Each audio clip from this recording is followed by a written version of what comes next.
That's also of very important, especially in many African countries. So how does it fit into your overall framework? We'll take one more question. I think you had a question, so please speak into the mic because I think it's being recorded. So, yes, there is a mic coming. Okay, it's a very interesting lecture. Thanks a lot. But I have a question. If you would be responsible in Britain for the migration policy, what were the main issues? What were the points indeed? Are you for free migration, or have you which requirements may be put to migrants and so on? So I'm not completely clear from your speech what's your specific lines with regard to entrance of migrants. So if you were the minister in charge, what policies would you want to have in the white paper? Well, I think what I'm going to do is to this is the first round. We come again. I think this should stimulate things. So Nigel, you have a short first. Maybe you do it by question, and Mahmoud, if you want to add in something, especially if it's a disagreement, that would be nice. So, so the first one, so the cost to the sending country, I think we had a double question from the first two. Nigel. But it also includes what he said? Yes, yes, absolutely, absolutely. But we do want to have lots of questions, so you'll have a lot of chances of expanding your... Well, there was a point made about belonging. A point made about belonging. The world today is dominated by the preoccupation of states. Not long ago, I read a paper in an American discussion in which an economist said, "Why do we always speak of Bolivia, never of Bolivians?" That is, in my view, a very profound question. We are dominated by the interests of states, not of people. I say that because this whole discussion keeps coming back to states as if they had a privileged and priority position, and to hell with people. And we can see plenty of circumstances around the world in which states are happy to sacrifice masses of what are called innocent women and children, i.e. their inhabitants, to the pursuit of state policy. This relates to the existential crisis of the state because there are families living in Vancouver whose relatives live in Ludhiana and Southall. The first in Canada, the second in India, the third in London. Do they have a problem of their identity? No, they don't. They know they live in 3 different places, and they take it for granted, and they produce marvelous cocktails, meldings of cultures and so on. They don't have any problem. There's no existential problem there, I don't think, for people. I think people are capable of enormous flexibility, and they don't have to... I mean, some people have problems. They have to which the answer is, no, you're you. You are a priority as a person. It's really this existential crisis of the state is a crisis of political power rather than populations. I think populations are capable perfectly of accommodating enormous diversity. They just look at the Jews of Europe. I mean, enormous diversity of experience which they accommodate without any terrible problem.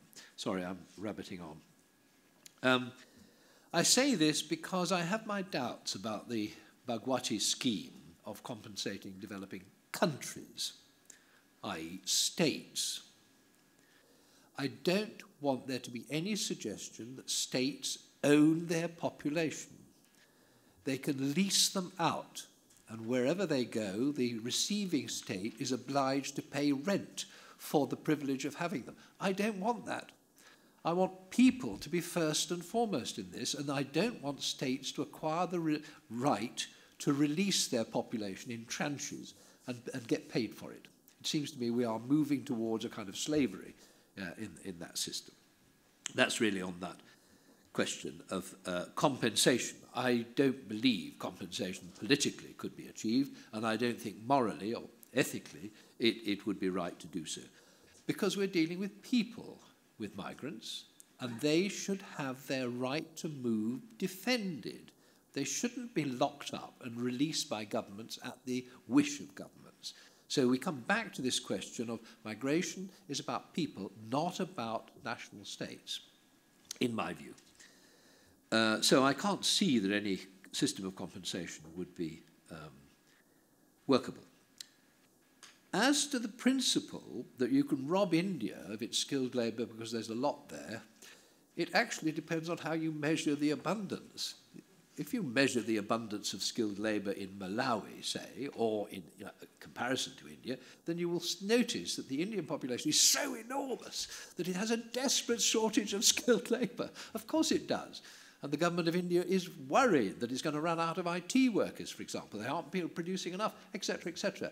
So there's no way of picking and choosing countries and saying, we're only going to rob you if you've got a lot of nurses, or we're only going to rob you if you've got a lot of IT. I don't believe that principle can be sustained. Yes, urbanization. Well, I have to confess, who was it? Somebody. Yes. I've spent most of my life on urbanization, not on international migration.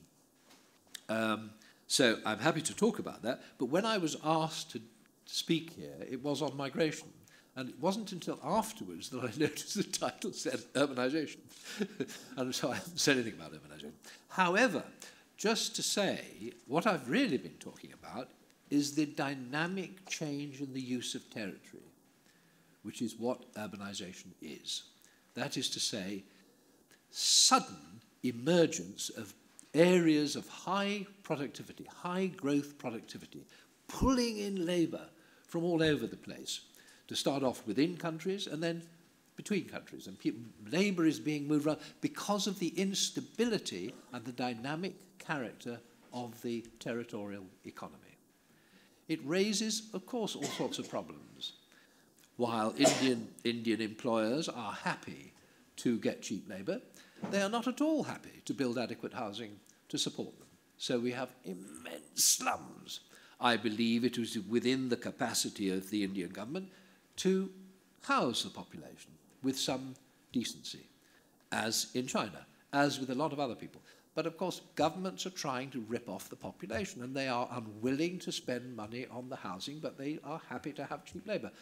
This is a long, slow struggle which we've had in Europe in the 18th and 19th century, and look how long it's taken to get some minimum standard of housing, and it's not accomplished now, as we see with the world credit crisis. So it is a long, slow struggle, but to stop urbanization, as some people used to say in the 1950s and 60s, I remember hearing a Kenyan economist saying, what we've got to do is liquidate Nairobi, i.e.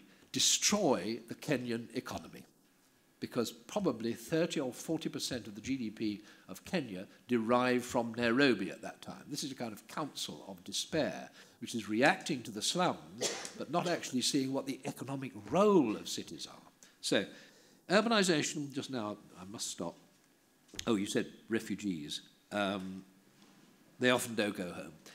To be honest with you, refugees are usually desperate to go home. Migrants are usually desperate to go home. They want it. Why? Because the social capital built up in growing up in a particular place is almost impossible to reproduce somewhere else.